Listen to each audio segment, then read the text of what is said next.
Danny Nathan, you are the founder of Apollo 21, founded Apollo21.io, and I am really excited to learn about you and your work as a leader. Welcome to the show. Thank you. I'm really excited to be here. I appreciate you having me. So I'm going to ask you the same question I asked you just a moment ago, which is, what does Apollo 21 do? I went to the website and I said, scratching my head saying, wow. Yeah, there's a lot going on our website. It covers the gamut. I like to tell people, Doug, that we are a combination of a management consultancy, a product design studio, and a venture studio. And what I mean by that is we help companies solve complex problems using technology, often products that we design, usually in the digital space, so technology products.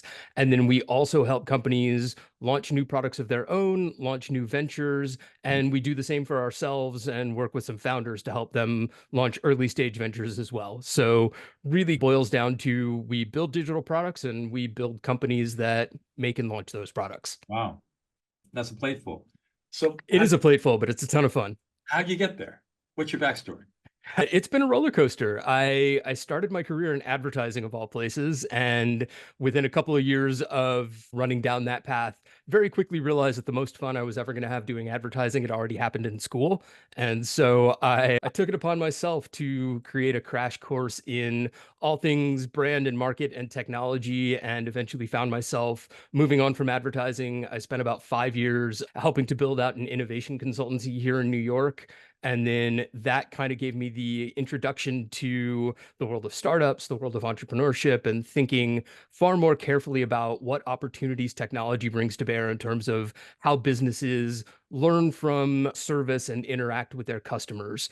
And since that point, I have founded a couple of companies of my own. I've served as head of product and design for a number of startups, and then launched Apollo 21 about 3 years ago.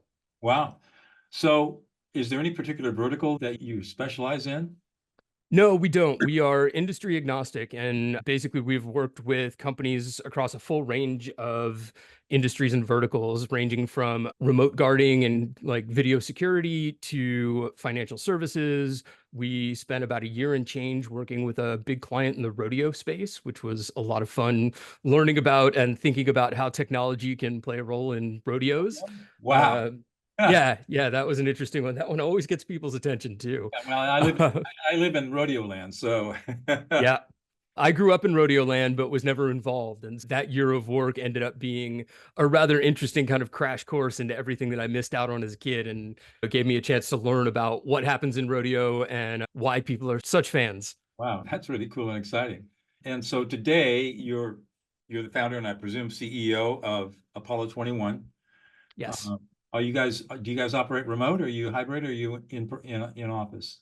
No, we are fully remote. We have been since day one. We operate as what's called a ROW, so a results oriented or results only work environment, which I really like because it gives our team a lot of flexibility to determine how they want to accomplish work, when they can best accomplish work. Our head of engineering, for example, is one of those 2 a.m. lights on, fingers on the keyboard kind of guys, whereas I am not personally, but I love being able to give him the freedom to work whenever he feels like it. Mhm. And you've been doing this for 3 years. You've had this company now for 3 years.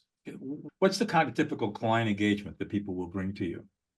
Uh, Usually, our clients come to us or are referred to us because they have some sort of problem. And it's often a problem that they have an inkling that technology can help to solve for them. But most of our clients are not inherently in the technology space. So, as I mentioned, rodeo, financial services, none of these are really inherently technology businesses. And folks come to us usually with a problem that they want to solve. And often what happens is we find that the problem that they have come to us with is actually more of a symptom than the kind of defining problem. So, to give you an example, our financial services client came to us and their original ask was, "We're drowning in email. Can you help?"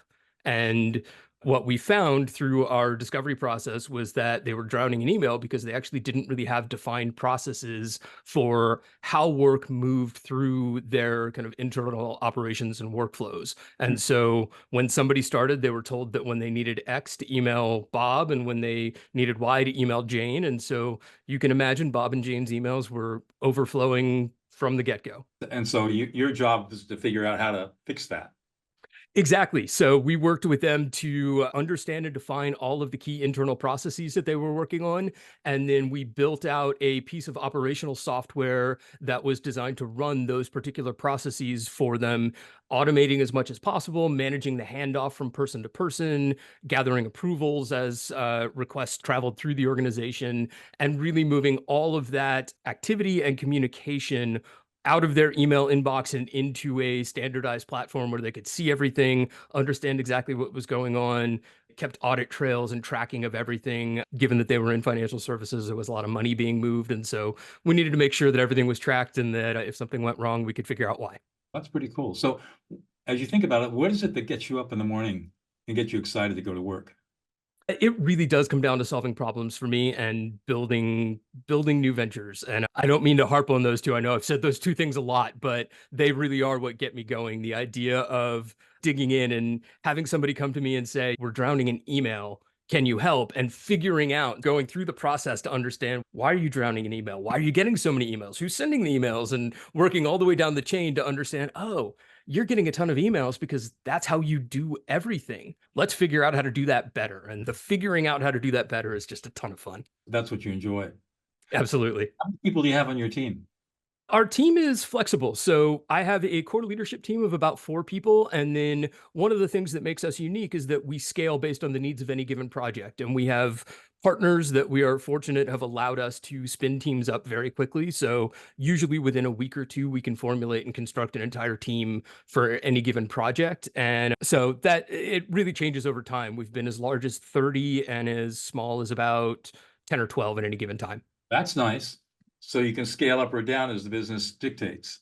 Exactly, exactly. I come from a creative services background, as I mentioned, in the advertising space. And one of the ongoing problems there is agencies win a new client, they hire a bunch of people to service that client, and then inevitably at some point they lose that client or another one. And they're stuck in this situation of, well, we have mouths to feed, and now we have to rush in order to find work to pay the bills and to pay the people. And that's what leads down the path of taking on projects that you're not as excited or interested in, or rushing to get things done. And so I made a conscientious decision from the beginning that I didn't want to get stuck in that cycle. And that is what led to the kind of functional structure that I've described. I'm curious, where do you think artificial intelligence is going to take us? Oh man, I think artificial intelligence is going to change anything and everything for the folks who are prepared to utilize and grasp it in the right ways. And I say that because we get a lot of clients that come to us and say, "We need AI immediately. Everything is AI. Where is ours?" And it's not that it's a bad question or the wrong question by any means, but what a lot of people don't realize is the amount of preparation that goes into creating an AI model, especially one that is bespoke to your business, that utilizes your data. The amount of work that goes into structuring and organizing all of that data is potentially overwhelming. And so we approach that in a couple of different ways. One is figuring out where more simple automation can help and play a role. So I described that a moment ago in terms of the financial services client, the automation of how workflows move through the organization.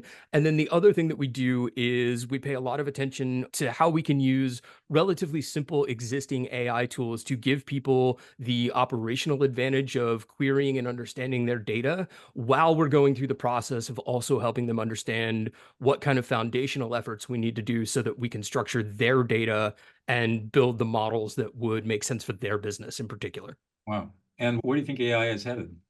That's such a big question. I almost don't know how to answer that. I think it's going to change everything. I don't necessarily think that it's coming for everybody's job, as seems to be the concern of the day right now. But I think that we will see automation and AI streamlining the way that we get work done very quickly. It will change the focus of what tasks people are focused on. So I think that it will help us get a lot of the lower level tasks off of our plates and free us up to focus much more on the strategic and creative aspects of whatever job it is you happen to be working on. Yeah, that's been my experience. I can go into ChatGPT and give it the parameters for a promissory note. Hmm. It'll pop it out in 30 seconds, saves me 3 hours worth of work. right? Yeah, absolutely. And that's one of the beauties of it. I think that as companies begin to embrace it more and as we begin to see AI becoming more bespoke in relation to the businesses that are utilizing it, we will very quickly see it move beyond the capabilities of what we see in Gen AI through something like a Chat GPT and into a world that is far more specific and more customized for your particular business. Hmm. And so I think that's where things will get really exciting, but I also think it's going to take us a little while to get there still. Yeah, and we need the electricity to do it. Yes, there's always the I the mean, endless amounts of computational power that we need. that's right. Between electrical EVs and data centers, we're not going to have the power to supply everybody in the next 20 years unless something radical changes. Hopefully, AI can help us figure out how to solve that, and then it'll become Yeah. self-fulfilling. There, Danny, what is it that's unique about you that you bring to the table that has made you successful? Just so I'm clear, Doug, you're asking me personally and not the I'm business asking you itself. personally. Got it. It's a weird combination of, I think, a creatively driven approach to problem solving and a tenacity to keep after whatever it is I'm working on until, at the very least, I'm satisfied with it. And usually that takes longer than satisfying a client, whoever I'm working on it for. There's a little bit of perfectionism that comes into play. And then I have a relatively unique background that spans everything from theater to business to creative ventures and now into the world of technology. And I think that unique mix is part of what sets me apart personally from a lot of other folks in the business. As I listen to you, what strikes me is that you have a really intense curiosity. Yes. Yes, I think that is fair. And I do spend a fair bit of my time digging in and trying to understand what's happening in the world around me. And it goes hand in hand with the idea of problem solving and Right. the notion that's what gets me out of bed in the morning is I don't think that you can tenaciously solve problems and want to keep doing that without having that level of curiosity of, like I said, why is this a problem? Where does it come from? How do we solve it? And that kind of drive for figuring things out. I teach a graduate course at Pepperdine in Malibu, California, decision making under stress and uncertainty. So I'm teaching people how to make decisions in suboptimal conditions. How do you help your clients in those difficult, uncertain, stressful situations? Help them drive their decisions.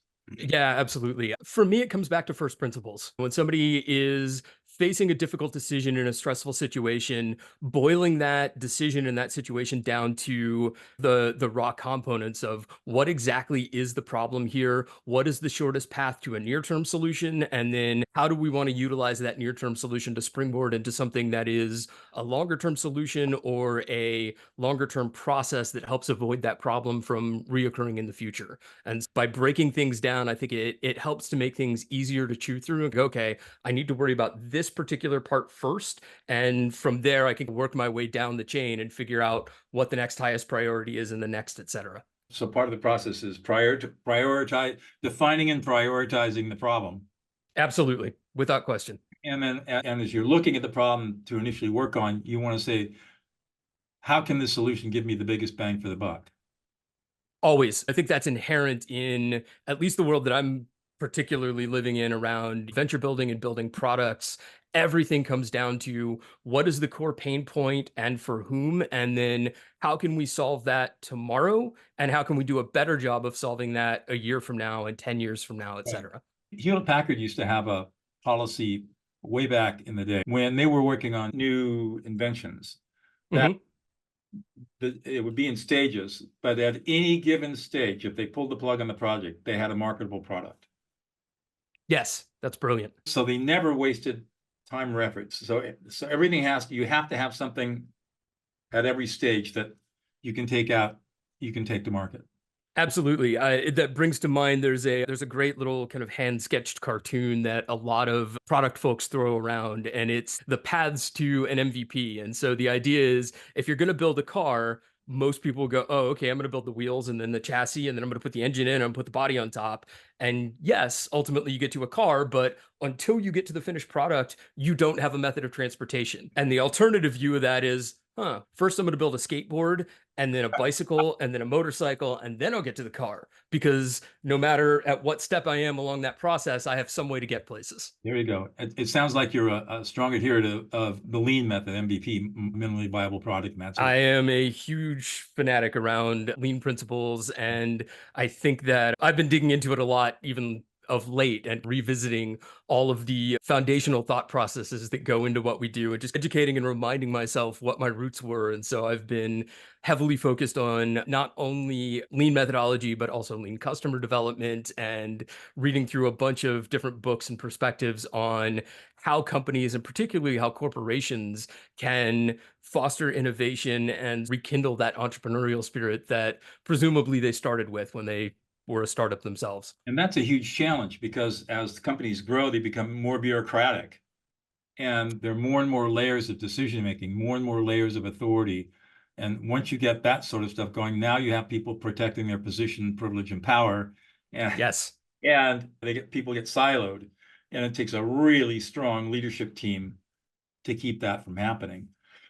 it does. And I'm glad you pointed that out because I am a firm believer in the theory that if you are looking to build or recreate an innovative organization, that edict has to come from the top down. That's There right. has to be permission to try and experiment and ultimately to fail without the fear of repercussions for the people that are doing those experiments. That's absolutely correct. Now, I think that part of the problem is that so many companies, CEOs are driven to quarterly earnings Yes. that they can't Yes. tolerate a drop in earnings because somebody made a mistake. And So it's in, conservatism rather than to innovation. yes, that's exactly right. 100%. And I've been, as I said, I've been doing a ton of research. And part of what I find really interesting is there's a lot of documentation that supports exactly what you're pointing out, that as companies grow, they ultimately optimize around efficiency and conservation of capital, which inherently limits the ability for those teams to innovate because innovation is inherently in some manner wasteful. In order to learn and to try and figure out what's new, you have to be willing to quote unquote waste a bit of money or a bit of capital in the pursuit of that learning. And so that is one of the problems that we deal with as we work with companies that are looking for innovation. What's the advice that you give to leadership teams when they contact you as a client, they're coming in, they got a problem that you got to do some innovation here? What's the advice you give them or Uh, how do you lead them into the idea of being risk takers as opposed I have a conversation that is often not unlike the one that we're having right now, where I try to help them understand that while their business as an established organization, an established company that is scaled and found product market fit, that they're in a beautiful position to be able to protect what they have, but that if they want to be prepared for the future, it requires experimentation and it requires a willingness to get away from the level of efficiency and the values that have driven them to where they are today. And when we work with particularly corporate clients who are looking for that type of change, we actually put, for lack of better terms, a contract in front of them that says we're going to do this and it's going to be scary and you're going to have to commit to this and this. And if they can't commit to it, then to be frank, that's a big red flag for us in terms of whether that's a client that we want to continue working with or that we want to take on, or whether we feel like they're just not prepared for the realities of what they're asking for. And I would say that it sounds like your practice is the same as mine. If I get called into a corporate organization to help them deal with chaos and conflict and dysfunction, which is one of the things that I do, usually it's HR that brings me in, right? And I talk to your CEO about this. I said, I need to talk to the CEO. I'm not unless I got buy-in at the top. And that's probably what you have to do too, right? Exactly. Exactly. And if the company's big enough, it might even be get some board members involved too, to make sure that at the very top, everybody's committed to the change. Yes, absolutely. And it's when you're talking about change, especially for large organizations and the amount of capital that they're usually kicking around and the idea that they have shareholders to appease, you Right. really do have to get that buy-in at the highest level. That's right. That's right. I want to shift a little bit and talk about listening.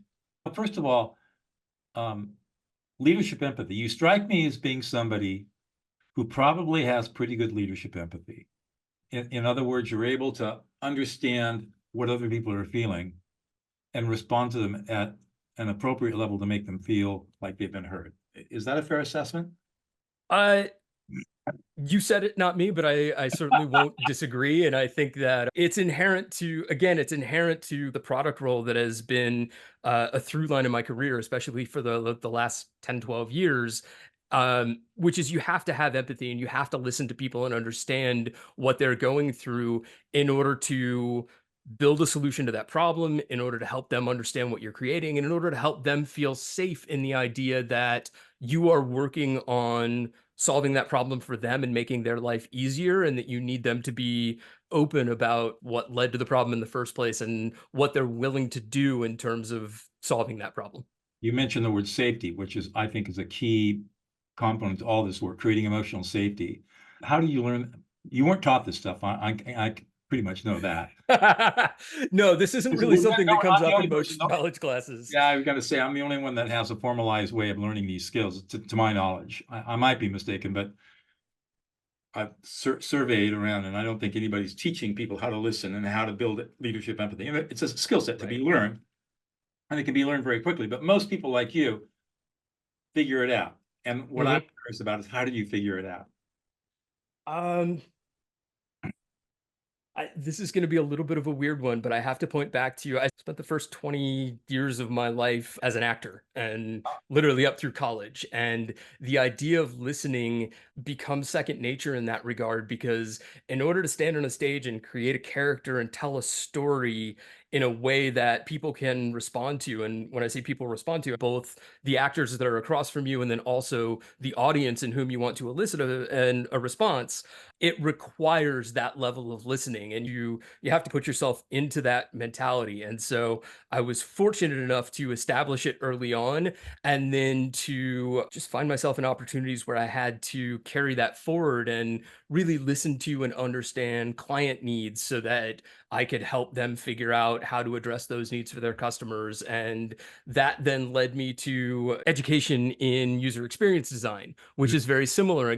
You have to put yourself in somebody else's shoes to understand how they're going to approach the thing that you're creating. And so all along the way, I've had these moments of, I need to listen, I need to pay attention, I need to figure out how to view this activity, this action, this need through the eyes of somebody else. And I think just after years of doing that in various ways throughout both education and career, it has become second nature.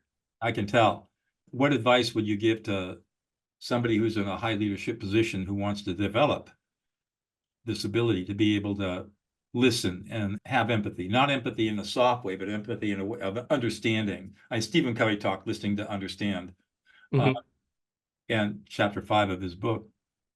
But I'm always focused on the how. If somebody were to come to you and say, "Hey, Danny, man, you have some incredible empathy skills. How do you do it?" What would you tell them? That's a really tough question. It's an implicit second nature practice with you. Exactly. Yeah. It's not one of those things that I think about that much. So it makes it a challenging, but very interesting question. We're starting to hear a lot more and more the phrase active listening, for example, and it's starting to crop up in conversation. What's that? I don't like that. I have to admit, Doug, I don't particularly like it either, because it implies inherently that an assumption that people aren't listening to begin with, which is what I don't like about it. But if somebody comes to you with the question of how do I formulate empathy and how do I hear those needs more carefully, for better or worse, I feel like it does have a place, because a lot of... How about if you use this term, reflective listening? Interesting. How do you differentiate that from active listening? So active listening was a term coined by Thomas Gordon in 1956. Oh, wow. I didn't know that. Most people don't. In a chapter of a book that Carl Rogers' last book, Carl Rogers was the great humanist psychologist of the 20th century. And in his last book, a chapter was written by Thomas Gordon, who happened to be, he was a psychologist, and he had gotten his PhD under Rogers. And Rogers wasn't too interested in listening. He was more interested in therapeutic outcome. But he got his therapeutic outcome by listening. And Gordon studied what he did and recognized that listening is really the key. So he coined the term active listening, but it got perverted into this, what I hear you saying is X, right? Which is does not work. Okay, fair. So that's active listening. Reflective listening would be to say something like, what you just said was XYZ, or wow, Danny, you're really pissed and you're frustrated and you're angry and you feel completely disrespected. So I'm reflecting back what you're saying, what you're communicating, the content, and your emotional experience at the same time. And that's Interesting. called reflective listening. Very different than active listening. That's really interesting, Doug. I really appreciate your sharing that. I love that because it, as you're describing it, enables you to help the other person understand that you are hearing them, that you are cognizant of what they are feeling, and then perhaps putting them at ease to think about how you can move forward in that conversation, even though you're angry, to pick up on your example. Exactly. I like that a lot. I call it listening other people into existence. And Very nice. that's the topic of my fourth book, De-escalate, How to Calm an Angry Person in 90 Seconds or Less. And the whole concept is around listening to emotions rather than to words. Interesting. Because when people feel validated, they feel like you get them. Mm-hmm. They feel like you get them, then guess what? You have trust and loyalty. And from that follows connection and collaboration. And you end all conflict. Like my promise to my clients is you learn these skills and you'll never have a fight or argument again in your life. Ooh, that's a big promise. I guarantee. I like it. That is a big promise. Yeah, that's really interesting as well. We talk about emotion a lot, especially as we're doing research around product development and things like that, because where people are emotional, and I think this kind of aligns to what you're pointing out, Doug, where people are emotional is where you want to probe them to understand what their needs are. And so when somebody gets frustrated using a piece of software, for example, understanding where that frustration is stemming from and why they're getting frustrated in that moment is a great way to pick up on opportunity zones. That's right. But and here's the secret. To find out why they're getting frustrated, for example, with the user experience, the first thing you have to do is get rid of the frustration. Oh man, you're really pissed off and frustrated about how this is working. And you feel like the idiot engineers that did this weren't listening to you, or people like you. And you're really worried and concerned because you got to use this software and yet it's causing you more harm than it is doing good. And the whole thing just really pisses you off. They'll say, yes, you hear me. And now we can dive in to say, all right, yeah, tell me more about what you're experiencing. By labeling their emotions, you get them calmed down, and now you can start to problem solve. You just said, okay, you're frustrated. Why are you frustrated? Tell me why you're frustrated. They're going to continue. It doesn't work. Yeah, exactly. You're not going to get anything from them. Yeah. So the secret, I think, and this is what I teach, is listen to the emotions. Get people de-escalated, get them calm. Then you can dig into what the real problem is. Nice. I'm going to have to borrow from that next time. Next time I'm sitting in a user research session and somebody's complaining heavily, I'm going to have to borrow from that. Yeah, or you can go out and get my book. Yeah, absolutely. It sounds like a great read. One more question, I'll let you go. What's one thing about yourself that we would never guess at, we would never know unless you revealed it to us? Man, I've already given away so many secrets. Most people don't know that I started in acting or advertising for that matter. Well, you wouldn't know that I'm a jazz violinist unless I told you. There you go. I am not a jazz violinist or any other type of musician for that matter. For